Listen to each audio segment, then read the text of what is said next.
Tuhan Yesus sudah menderita menggantikan kita. Kasih-Nya terlalu besar, saudara, buat kita. Darah-Nya terlalu mahal yang sudah dicurahkan buat kita, untuk menebus kita dari segala dosa-dosa kita. Kita akan mengangkat pujian, telah kulihat bukti kasih.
Kami boleh mengingat kembali akan kasih-Mu yang besar, kasih-Mu yang luar biasa, yang Tuhan berikan atas setiap kehidupan kami. Terima kasih, Engkau baik, Engkau luar biasa, Engkau mengorbankan diri-Mu untuk keselamatan setiap hidup kami manusia yang berdosa. Makasih Tuhan, terima kasih. Tuhan Yesus, sebentar kami akan mendengarkan kebenaran firman Tuhan. Biarlah Engkau berfirman atas setiap kehidupan kami, supaya setiap kami boleh dituntun oleh Tuhan, diarahkan hidup kami sesuai dengan kehendak-Mu. Karena itu berkatilah kami semua, urapi kami semua, khususnya kami hamba-Mu yang sangat kecil dan sangat sederhana, ditutup bungkus dengan kuasa darah Tuhan, supaya hamba-Mu juga dapat setia menyampaikan apa yang ingin Tuhan sampaikan kepada kami. Makasih Tuhan, kami siap mendengarkan firman-Mu. Hanya di dalam nama Tuhan kami Yesus Kristus kami berdoa. Haleluya, amin. Salam Bapak Ibu Saudaraku yang dikasih oleh Tuhan. Puji Tuhan, pagi hari ini kita boleh kembali dihimpunkan oleh Tuhan bersama-sama di tempat ini untuk boleh menyembah, memuliakan, memuji-muji Tuhan. Di situasi yang sangat sulit, di situasi yang sangat sukar, ya, karena pandemi, saudara yang dikasih oleh Tuhan, ada banyak kesulitan, baik yang berupa kesehatan, perekonomian. Tetapi puji Tuhan, hari ini Tuhan masih memberikan kesempatan kepada kita untuk kita tetap memuji, menyembah, memuliakan nama Tuhan. Mari Bapak Ibu Saudaraku yang dikasih oleh Tuhan, kita akan membuka Alkitab kita masing-masing yang terambil dari Yakobus pasal yang kelima, ayat yang ke-7 sampai dengan ayat yang ke-10. Yakobus pasal yang kelima, ayat yang ke-7 sampai dengan ayat yang ke-10. Saya akan membacakan begini kebenaran firman Tuhan. Karena itu saudara-saudara, bersabarlah sampai kepada kedatangan Tuhan. Sesungguhnya petani menantikan hasil yang berharga dari tanahnya, dan ia sabar sampai telah turun hujan musim gugur dan hujan musim semi. Semua juga harus bersabar dan harus meneguhkan hatimu, karena kedatangan Tuhan sudah dekat. Saudara-saudara, janganlah kamu bersungut-sungut dan saling mempersalahkan, supaya kamu jangan dihukum. Sesungguhnya hakim telah berdiri di ambang pintu. Saudara-saudara, turutilah teladan, penderitaan, dan kesabaran para nabi yang telah berbicara demi nama Tuhan. Sesungguhnya kami menyebut mereka berbahagia, yaitu mereka yang telah bertekun. Kamu telah mendengar tentang ketekunan Ayub, dan kamu telah tahu apa yang pada akhirnya disediakan Tuhan baginya. Karena Tuhan Maha Penyayang dan penuh belas kasihan. Di tengah-tengah kesulitan yang Tuhan izinkan terjadi atas kehidupan kita, atas dunia ini, sebenarnya Tuhan mau mengajarkan kepada kita untuk sabar. Karena itu firman Tuhan pada pagi hari ini saya kasih tema belajar sabar di situasi yang sukar. Saudaraku yang kasih dalam Tuhan, situasi ini sulit, situasi ini sukar. Tetapi Tuhan punya maksud dan tujuan di balik situasi yang sulit, di balik situasi yang sukar ini. Karena apa? Di situasi yang sulit dan situasi yang sukar ini sebenarnya Tuhan mau mengajar supaya anaknya, supaya kita menjadi orang-orang yang sabar. Saudara, kalau kita perhatikan di dalam Yakobus pasal 5 ayat 7 sampai dengan ayat yang ke-10 tadi, di situ ada 4 kata sabar dan 2 kata tekun. Jadi ada 6 kata yang sama artinya, saudaraku yang kasih dalam Tuhan. Bukan 1, bukan 2, tetapi 6 kata. Sabar itu membuktikan betapa pentingnya arti kesabaran di dalam setiap kehidupan umat manusia, khususnya di tengah-tengah situasi yang sangat sulit ini. Ya, sabar. Bahasa Yunaninya itu makrotumos, saudaraku yang kasih dalam Tuhan. Bahasa Yunani dari sabar adalah makrotumeo, dan bertekun adalah hupomeno. Ya, Dan berkali-kali Tuhan katakan supaya di masa sulit ini kamu harus sabar, di masa sukar ini kamu harus tekun. Saudara yang dikasih dalam, dan ketekunan, kesabaran itu adalah karakter yang Tuhan inginkan atas setiap gerejanya, karakter yang Tuhan inginkan atas kehidupan Bapak, Ibu, Saudara sekalian. Makanya walaupun sulit, walaupun sukar, firman Tuhan ajarkan kepada kita supaya kita tetap sabar. Jadi kesulitan, saudaraku yang kasih dalam Tuhan, mungkin Tuhan izinkan atas setiap kehidupan kita. Ya, karena apa? Karena Tuhan mau melihat gerejanya, karena Tuhan mau melihat saudara dan saya menjadi orang-orang yang sabar. Menurut kamus KBBI, sabar itu tahan menghadapi cobaan, tidak lekas marah, tidak lekas putus asa, tidak lekas patah hati.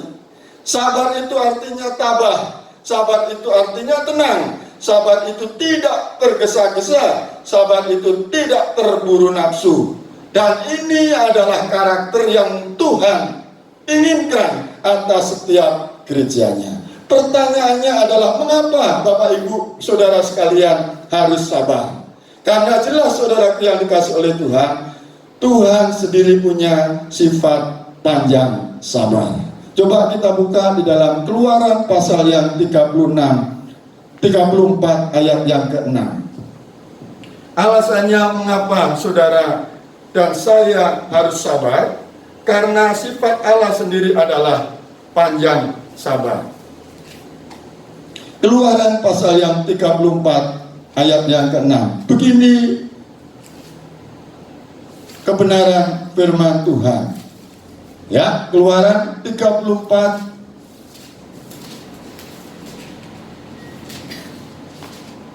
ayat yang ke-6. Saya akan bacakan.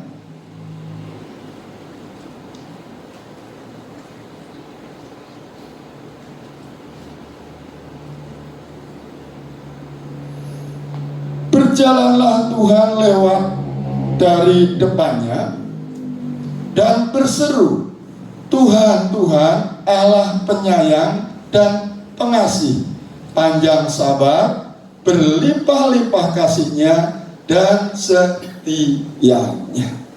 Alasan mengapa saudara dan saya harus sabar, alasan mengapa saudara dan saya diajari oleh Tuhan untuk supaya saudara dan saya sabar di tengah-tengah situasi yang sukar, di tengah-tengah situasi yang sulit adalah karena sifat Allah sendiri adalah panjang sabar.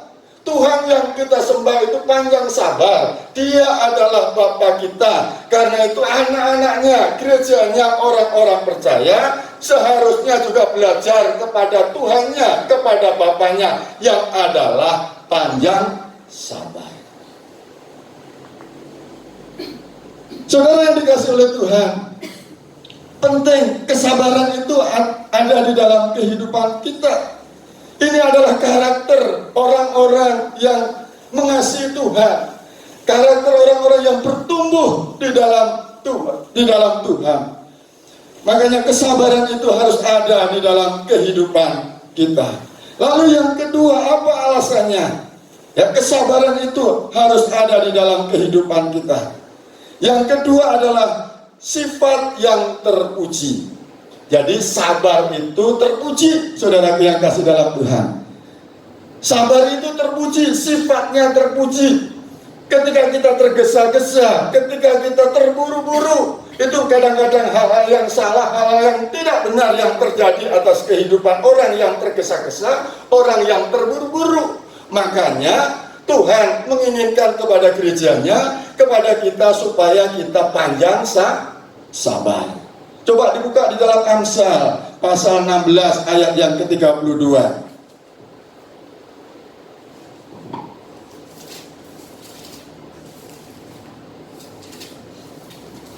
Begini kebenaran firman Tuhan. Amsal 16 ayat yang ke-32. Orang yang sabar melebihi seorang pahlawan. Orang yang menguasai dirinya melebihi orang yang merebut kota. Jadi saudaraku yang kasih dalam Tuhan, kalau kita melihat pahlawan, itu adalah orang yang bisa mengalahkan musuh. Tetapi orang yang sabar itu lebih hebat daripada pahlawan. Ya, pahlawan itu bisa membunuh musuh-musuhnya. Tetapi saudaraku yang kasih dalam Tuhan, Alkitab katakan orang sabar itu melebihi daripada pahlawan yang bisa mengalahkan musuh-musuhnya. Jadi kesabaran itu penting atas setiap gerejanya. Kesabaran itu penting atas kehidupan saudara dan saya. Dan lawan orang yang sabar, lawan kita saudara yang kasih dalam Tuhan, bukan manusia yang harus kita bunuh. Sebenarnya lawan yang terbesar atas setiap kehidupan kita adalah diri kita sendiri. Makanya pentingnya kesabaran itu atas setiap kehidupan kita. Ya, dan kalau kita bisa mengalahkan diri kita sendiri, Alkitab katakan orang yang sabar itu melebihi daripada pahlawan. Musuh kita adalah keegoisan kita. Musuh kita adalah ketidaksabaran. Musuh kita adalah bagaimana ketika ada orang-orang yang menyakiti hati kita, melukai hati kita. Apakah kita tetap sabar dengan orang-orang yang Tuhan izinkan terjadi untuk menyakiti hati, untuk melukai hati kita? Dan ketika kita bisa mengalahkan saudara yang kasih dalam Tuhan, musuh-musuh yang melukai, yang saudara yang kasih dalam Tuhan, menghancurkan kehidupan kita. Alkitab katakan bahwa kita adalah orang-orang yang sabar, dan orang-orang yang sabar itu melebihi daripada pahlawan. Bapak Ibu, saudaraku yang dikasih dalam Tuhan, kesabaran sangat penting atas setiap gerejanya. Kesabaran sangat penting atas kehidupan kita. Tuhan izinkan pandemi ini terjadi atas kehidupan kita. Tuhan mau supaya kita menjadi anak-anaknya yang sabar. Dan kesabaran itu juga adalah buah roh. Di dalam Galatia pasal 5 ayat 22 sampai dengan 23. Ya, itu adalah buah roh. Jadi ketika kita menjadi orang-orang yang sabar, buah roh ada di dalam kehidupan kita. Dan buah roh itu akan ada di dalam kehidupan kita ketika kita memiliki hubungan yang dekat, memiliki hubungan yang intim dengan Tuhan. Sehingga buah-buah kesabaran itu ada di dalam kehidupan orang-orang percaya. Jangan berpikir kesulitan itu, saudaraku yang kasih dalam Tuhan, itu karena iblis yang memberikan kesulitan kepada kita semua. Jangan selalu berpikir seperti itu. Kadang-kadang kesulitan Tuhan izinkan juga atas setiap kehidupan kita, supaya kita menjadi orang-orang yang sabar. Bagaimana seandainya kita tidak menjadi orang yang sabar? Karena masalah itu akan selalu ada atas setiap kehidupan kita. Masalah bisa terjadi dengan istri kita, masalah bisa terjadi dengan anak-anak kita, masalah bisa terjadi dengan orang-orang di sekitar kita. Kalau seandainya kita tidak sabar, itu akan merugikan atas kehidupan Bapak Ibu Saudara sekalian. Makanya mari di tengah-tengah situasi yang sulit ini, kita tetap belajar yang namanya sabar. Kembali saudaraku yang dikasih dalam Tuhan, di kitab Yakobus pasal yang kelima ayat 7 sampai dengan ayat yang 10 tadi. Di situ juga diceritakan bagaimana Nabi Ayub yang panjang sabarnya luar biasa. Kesulitan yang dialami luar biasa, tetapi Ayub tetap sabar menanti-nantikan Tuhan, menanti-nantikan berkat yang datangnya daripada Tuhan. Coba perhatikan kalau saudara baca di dalam kitab Ayub, anaknya 10 harus mati semua, harta bendanya yang banyak harus hilang semua, dan dia juga harus sakit, saudara yang kasih dalam Tuhan. Di tengah-tengah sakit juga istrinya, saudara, mengajak untuk supaya Ayub tidak percaya kepada Tuhan. Tetapi apa yang dilakukan oleh Ayub? Ayub tetap sabar. Dan ketika Ayub tetap sabar, kehendak Tuhan dinyatakan, janji Tuhan dinyatakan, Tuhan memberkati Ayub secara luar biasa. Anaknya yang 10 dikembalikan, harta bendanya 2 kali lipat dikembalikan. Ayub sembuh karena dia tetap sabar di tengah-tengah kesulitan yang Tuhan izinkan. Saudara, mari kita belajar sabar di tengah-tengah situasi yang sulit seperti ini. karena ketergesa-gesaan, karena saudara yang kasih dalam Tuhan, ketidaksabaran biasanya akan menghasilkan hal-hal yang tidak baik. Saya mau bertanya kepada saudara, saudara jawab dengan cepat. Siapa kira-kira orang yang dikorbankan? Siapa yang dikorbankan oleh Abraham di Gunung Moriah? Itu Ismail atau Ishak? Siapa yang dikorbankan, yang menjadi korban di Gunung Moriah? Ismail atau Ishak? Saudara terburu-buru. Yang menjadi korban itu domba, saudara yang kasih dalam Tuhan, bukan Ishak. Keterburu-buruan kadang-kadang membuat kesalahan atas setiap apa yang kita putuskan. Makanya kita harus menjadi orang yang sabar. Bagaimana kalau kita tidak sabar dengan istri kita? Ada masalah pasti. Bagaimana kalau kita tidak sabar dengan anak-anak kita? Ada masalah pasti dengan anak-anak kita. Tetapi kesabaran itu membawa berkat atas setiap kehidupan Bapak, Ibu, Saudara sekalian. Untuk melahirkan seorang anak, seorang ibu harus sabar, menunggu 9 bulan lebih, saudaraku, baru bisa lahir. Kalau ibu ini tidak sabar, harus capek 9 bulan, harus menunggu 3 bulan aja lah saya harus operasi. Tidak bisa, saudara yang kasih dalam Tuhan. Tidak akan lahir anak, tidak akan jadi anak, anaknya itu akan mati. Dia harus sabar menunggu selama 9 bulan, baru anak itu lahir. Dan sukacita itu pasti akan melimpah terhadap ibu tersebut. Makanya firman Tuhan sekali lagi mengingatkan kepada kita, di situasi sulit Tuhan izinkan terjadi supaya kita menjadi orang-orang yang sabar. Ya, filsafatnya harus sekarang ini kadang-kadang tidak seperti filsafat zaman dulu. Ya, kalau filsafatnya orang Jawa zaman dulu itu alon-alon waton ke kelakon, pelan-pelan, yang penting bisa terlaksana. Sekarang nggak mau yang seperti itu, saudaraku. Maunya cepat, tepat, dapat sikat, saudara yang kasih dalam Tuhan. Maunya pokoknya serba cepat, kepengen kaya, maunya cepat-cepat supaya dapat kaya. Maunya orang kepengennya cepat, bahkan makanan pun sekarang ini ada yang cepat jadi, cepat dimakan. Tetapi tidak semuanya baik ketika semuanya kepengennya cepat dan cepat. Karena keterburu-buruan akan menghasilkan sesuatu hal yang tidak baik. Ada satu ilustrasi, saudara yang dikasih oleh Tuhan. Ada 4 orang naik helikopter dan situasinya sangat buruk sekali. Harus menyelamatkan dari helikopter tersebut. Kalau tidak, karena pasti akan mati, karena helikopternya akan jatuh, saudara yang dikasih oleh Tuhan. Makanya keempat tersebut kebingungan untuk supaya bisa menyelamatkan. Tetapi yang ada di dalam helikopter tersebut 3 parasut saja.